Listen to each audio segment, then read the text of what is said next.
Shamshabad rural Bahadurguda గ్రామంలో రైతులు ఆందోళనకు దిగారు. రైతుల భూములను అన్యాయంగా లేకుంటే ఊరుకునేది లేదని పర్వతాలు ధీమం వ్యక్తం చేశారు. గత కొన్ని సంవత్సరాల నుంచి తాతల నుంచి ముత్తాతల వరకు ఈ భూమి మా పేర్లపై ఉందని, ఇప్పుడు ప్రభుత్వం వచ్చి ఇక్కడ బుల్లెట్ ట్రైన్ అని మెడికల్ సంస్థలకు స్థలం కావాలని హైదరాబాద్ పేరుతో వచ్చి రైతులను భయాందోళనకు గురి చేస్తున్నారని రైతు ఆరోపించారు. ప్రభుత్వం ఈ భూమిని గుంజుకుంటే ఆత్మహత్యలు చేసుకుంటామని మీడియా ముందు రైతు పర్వతాలు దుఃఖించారు. ఈ కార్యక్రమంలో గ్రామస్తులు పెద్ద ఎత్తున పాల్గొన్నారు.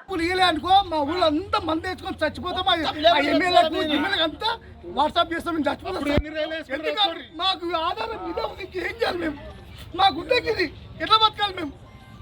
ఇదంతా మీరు గుర్తుకున్నాక మేము ఏం చేయాలి? మేము బతికేది ఇది. మాకు పాస్బుక్లు ఇవ్వాలి. ఎవరు రావద్దు ఈ భూమికి, ఏ గవర్నమెంట్ రావద్దు. మేము 70 ఏళ్ళ నుంచి మరి రావద్దు. మేము బతులు సార్.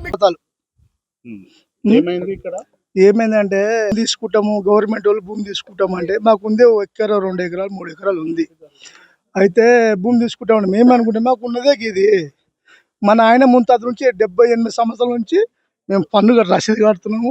20 రూపాయల నుంచి 30 రూపాయలు రసీదు కట్టిన పనులు ఉన్నాయి, అన్నీ ఉన్నాయి. సరే అమ్ముకున్న వాళ్ళు ఉన్నారు కొంతమంది, మేము కాదంటలేము, దానికి మాకు సంబంధం లేదు అది. అయితే ఇంత చేసినా కూడా ఇప్పుడు ఏమంటారు అంటే ఆ భూమి తీసుకుంటామని నేను హైడ్రా వచ్చింది. నేను హైడ్రా బండి వస్తే సార్ మేము గరీబోళ్ళం సార్, మేము తీసుకుంటే బాగుంటుంది, మేము గరీబోళ్ళం అని మేమేమంటాం. వద్దు సార్ మేము గరీబోళ్ళము తీసుకోవచ్చు సార్, మేము గరీబోళ్ళం అని బతలాడుకుంటే ఏమంటుండ్రు, తీసుకుంటామా ఎకరకు 600 గజాలు సార్ ఇస్తామంటే మాకు 600 వద్దు ఏమో సార్, మేము గరీబోళ్ళం, మేము బతుకుదాం, వద్దు సార్. మేము ఇప్పుడు ఈ నినమని వచ్చింది కాదు, అది ఇంచుమించు 70 సంవత్సరాలు. నేను అప్పుడు పుట్టినప్పుడు నాకు కూడా తెలియదు, పుట్టలేదు, నాకు కూడా తెలియదు, పుట్టినప్పుడు లేదు. మా నాయన పేరు కొంగర మల్లె, మా అమ్మ పేరు లక్ష్మమ్మ. అప్పుడు వరకు కూడా తెలియదు. ఇప్పుడు ఈ మధ్యలో వచ్చి తీసుకుంటామంటే ఈ జనము ఈ అంతా ఊరోళ్ళంతా ఏమైపోవాలి సార్? పూల చెట్లు పెట్టుకొని ఇంత పాలకూర వేసుకొని ఇంత కొత్తిమీర వేసుకొని బతుకురు. వాళ్ళ బతికెట్లా అయిపోవాలి సార్? మేము మా బతికెట్లా అయిపోవాలి చెప్పు? ఇప్పుడు వచ్చి గుంజుకుంటా అంటే మేము ఎట్లా బతకాలి? మా మనసు ఇట్లా పేగులు కాలిపోతున్నాయి. ఇట్లా మంది అయి సావాలా ఎట్లా వేయాలి? కానీ ఇది మాత్రం భూమి గుంజుకుంటా మాత్రం మా ఊళ్ళో ఇంచుమించు 100 మంది చచ్చిపోతారు సార్. 100 మంది చచ్చిపోతారు గ్యారంటీ. ఎందుకను నీ బిడ్డ పెళ్ళుంది, అప్పు చేసిండు, 1 కోటి రూపాయలు అప్పు చేసిండు, ఏడికెళ్ళి కట్టాలి?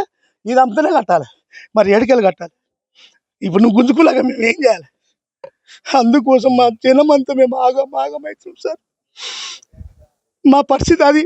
మీ పాదాల పుణ్యాల మాకు న్యాయం చేస్తే మీకు దండం. ఆ రేవంత్ రెడ్డికి కానీ మా భూములు తీసుకుంటాలకు కానీ పాదాలు పొందలేదు సార్. నేను బతకలేదు సార్. నాకు ఇప్పటి నుంచి నేను మాపడికి బతకాను సార్. నేను మాపడి కూడా బతకను. నా భూమి పోతున్నప్పుడు నేనే ఇలా బతకాలి ఇంకా. అంత బాధ. Okay sir.